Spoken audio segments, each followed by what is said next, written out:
Tess of the d'Urbervilles by Thomas Hardy. Chapter 52. During the small hours of the next morning, while it was still dark, dwellers near the highways were conscious of a disturbance of their night's rest by rumbling noises intermittently continuing till daylight, noises as certain to reoccur in this particular first week of the month as the voice of the cuckoo in the third week of the same.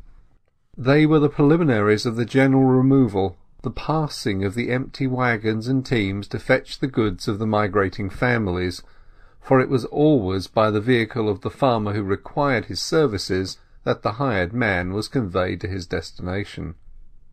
That this might be accomplished within the day was the explanation of the reverberation occurring so soon after midnight, the aim of the carters being to reach the door of the outgoing households by 6 o'clock, when the loading of their movables at once began. But to Tess and her mother's household no such anxious farmer sent his team. They were only women. They were not regular labourers. They were not particularly required anywhere. Hence they had to hire a waggon at their own expense, and got nothing sent gratuitously. It was a relief to Tess, when she looked out of the window that morning, to find that although the weather was windy and lowering, it did not rain, and that the waggon had come.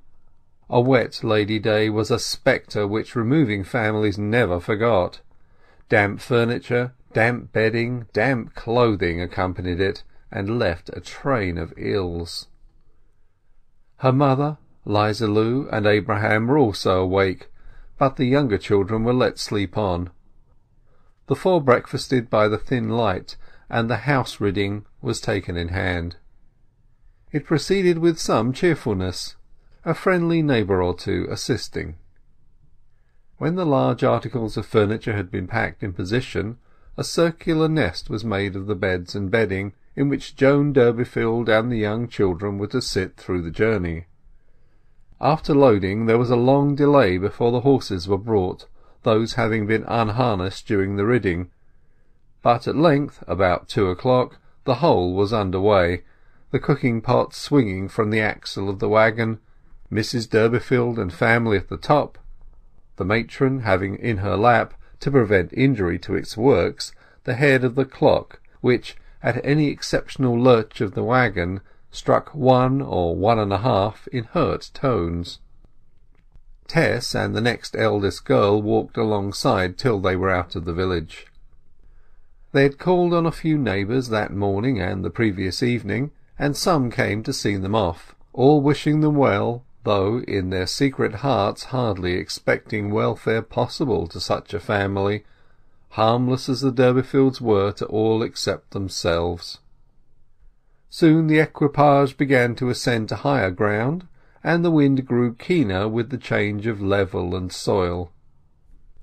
The day being the 6th of April, the Durbeyfield waggon met many other waggons with families on the summit of the load, which was built on a well-nigh unvarying principle, as peculiar, probably, to the rural labourer as the hexagon to the bee.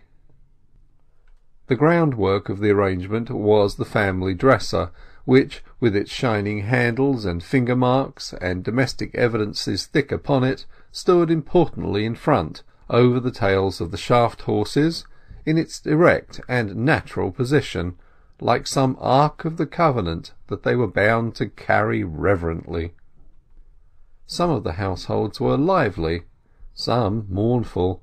Some were stopping at the doors of wayside inns, where in due time the Durbeyfield menagerie also drew up to bait horses and to refresh the travellers. During the halt Tess's eye fell upon a 3-pint blue mug, which was ascending and descending through the air to and from the feminine section of a household sitting on the summit of a load that had also drawn up at a little distance from the same inn. She followed one of the mug's journeys upward, and perceived it to be clasped by hands whose owner she well knew. Tess went towards the waggon. "Marian and Izz," she cried to the girls, for it was they, sitting with the moving family at whose house they had lodged. "Are you house-ridden to-day, like everybody else?" They were, they said. It had been too rough a life for them at Flint Kemash, and they had come away almost without notice, leaving Groby to prosecute them if he chose. They told Tess their destination, and Tess told them hers. Marian leant over the load and lowered her voice. "Do you know that the gentleman who follows 'ee, you'll guess who I mean, came to ask for 'ee at Flintcombe after you'd gone? We didn't tell en where you was, knowing you wouldn't wish to see him." "Ah, but I did see him," Tess murmured. "He found me." "And do he know where you be going?" "I think so." "Husband come back?" "No."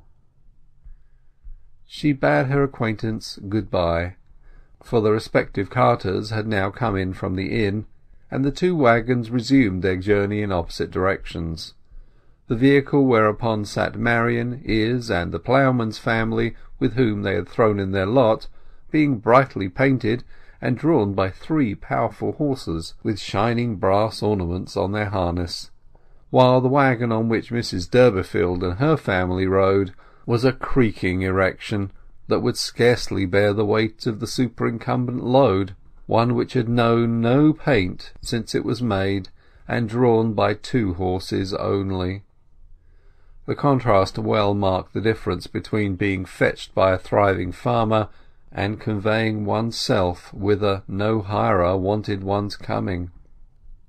The distance was great, too great for a day's journey, and it was with the utmost difficulty that the horses performed it. Though they had started so early, it was quite late in the afternoon when they had turned the flank of an eminence which formed part of the upland called Green Hill. While the horses stood to stale and breathed themselves, Tess looked around. Under the hill, and just ahead of them, was the half-dead townlet of their pilgrimage, Kingsbere, where lay those ancestors of whom her father had spoken and sung to painfulness. Kingsbere, the spot of all spots in the world which would be considered the d'Urbervilles' home, since they had resided there for full 500 years.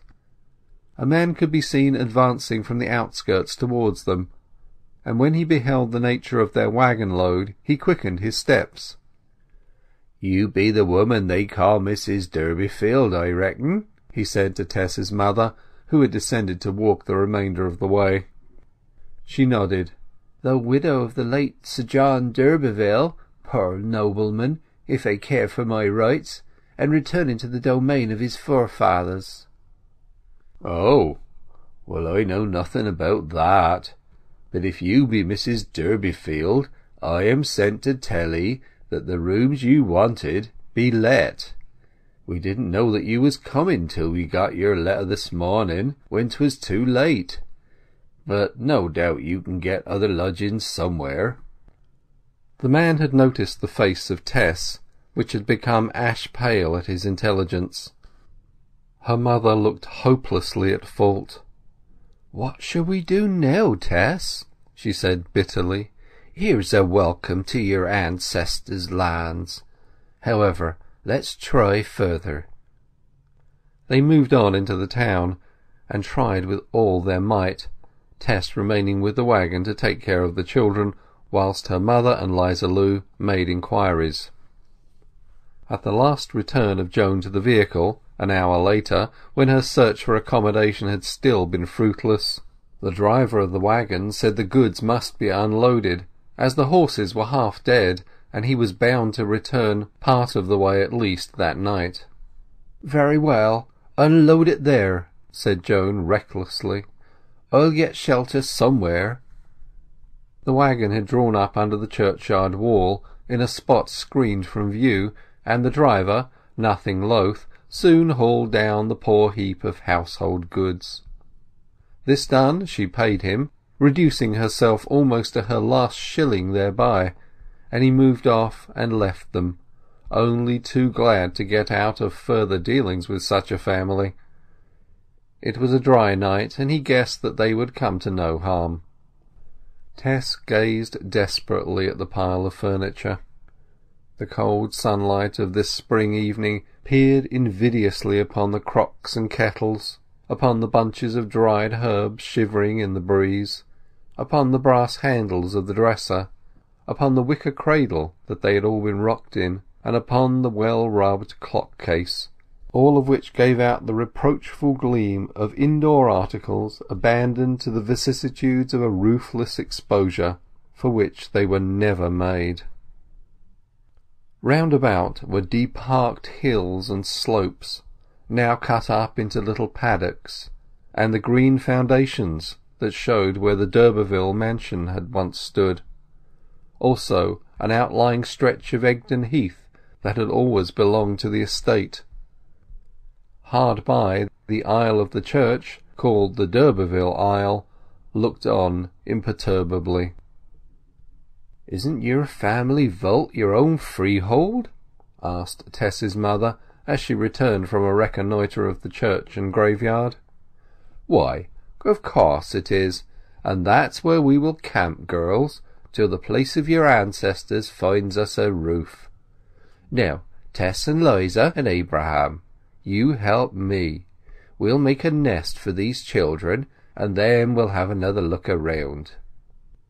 Tess listlessly lent a hand, and in a quarter of an hour the old four-post bedstead was disassociated from the heap of goods and erected under the south wall of the church, the part of the building known as the d'Urberville aisle, beneath which the huge vaults lay. Over the tester of the bedstead was a beautiful traceried window of many lights, its date being the 15th century. It was called the d'Urberville window, and in the upper part could be discerned heraldic emblems like those on d'Urberville's old seal and spoon. Joan drew the curtains round the bed so as to make an excellent tent of it, and put the smaller children inside. "If it comes to the worst we can sleep there too for one night," she said. "But let us try further on and get something for the dears to eat.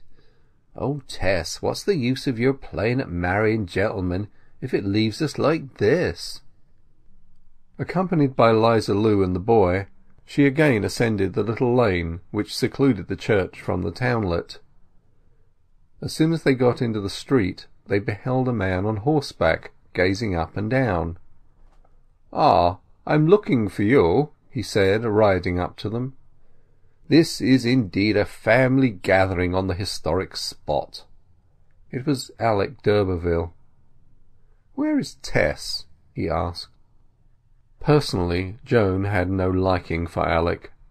She cursorily signified the direction of the church and went on, d'Urberville saying that he would see them again, in case they should still be unsuccessful in their search for shelter, of which he had just heard.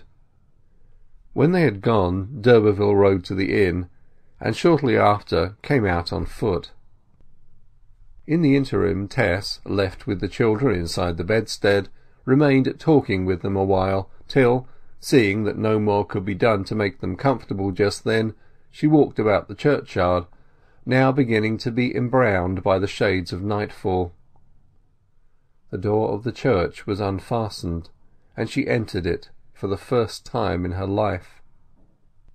Within the window, under which the bedstead stood, were the tombs of the family, covering in their dates several centuries.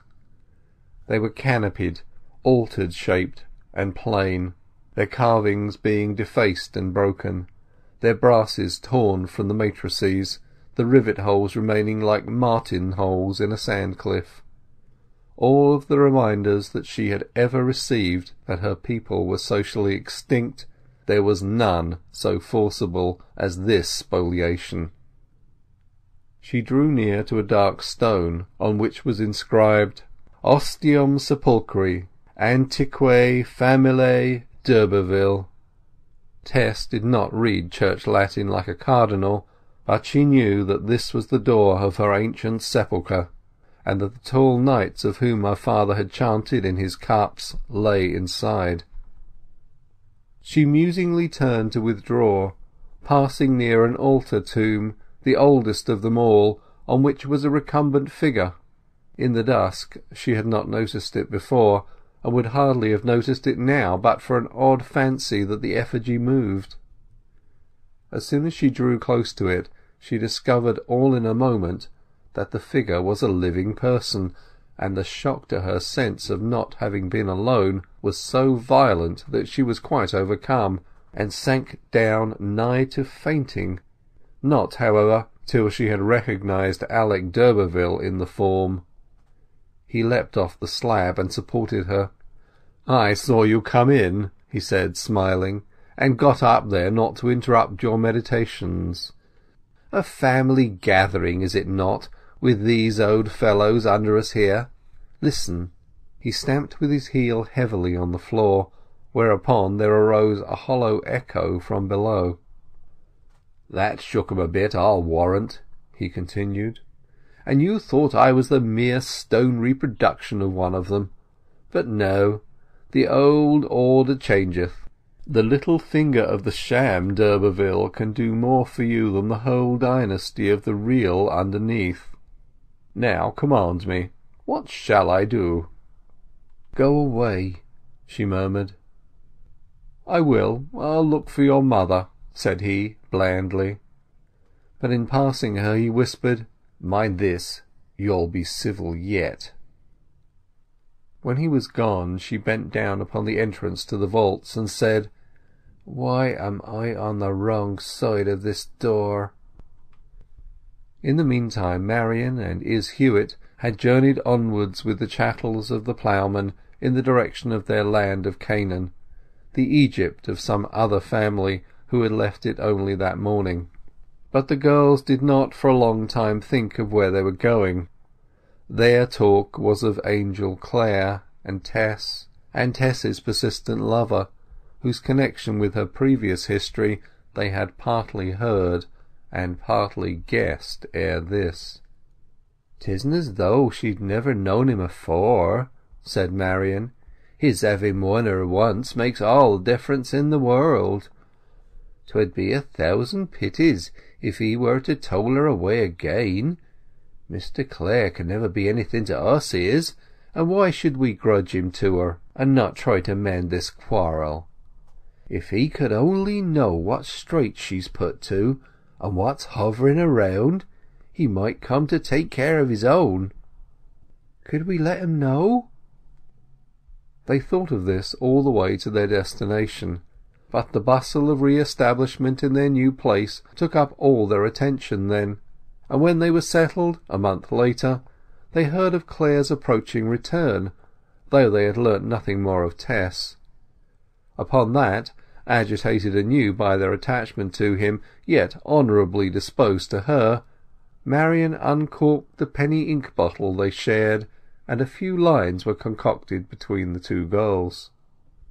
"Honoured Sir, look to your wife if you do love her as much as she do love you, for she is sore put to by an enemy in the shape of a friend. Sir, there is one near her who ought to be away. A woman should not be tried beyond her strength, and continual dropping will wear away a stone, aye, more, a diamond. From 2 well-wishers."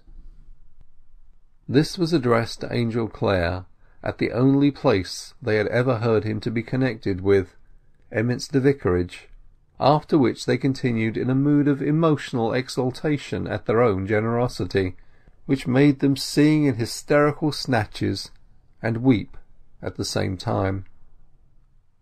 End of chapter 52. End of Phase the 6th.